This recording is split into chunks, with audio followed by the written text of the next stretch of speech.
Berat dah turun, perut kempis tidur lena.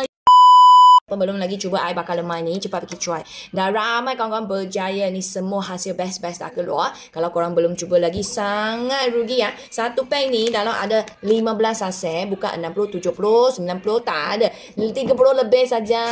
Lagi-lagi ni semua ada, jangan risau. Dalam ni dia tak ada tambahan gula, perisa, pengawet, pewangi, pewarna, bukan ubat kurus, tak beban badan. Dia hanya menyihatkan kita, kuatkan kita, cegaskan kita saja. Tapi dia bukan manis-manis ha. Dia pahit-pahit manja.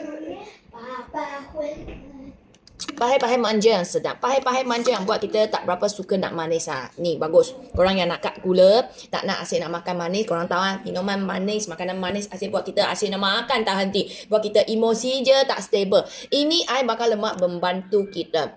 Tidur Lena. Membuang kempis perut, goncang je, berpeluh. Macam-macam hasil sudah kawan-kawan banyak yang dah dapat. Korang belum order, cepat pergi cuba. Cari je Midi Arabica Coffee dekat platform TikTok Shop ataupun Shopee. Order satu pack, cuba sekarang. Walaupun mula-mula korang rasa pahit-pahit manja, tapi korang teruskan. Nanti korang punya masa badan dah start sihat punya masa. You suka manis itu dah tak berapa macam dulu dah. Ini you hari-hari mau cari dia. Kalau you tak minum macam tak betul.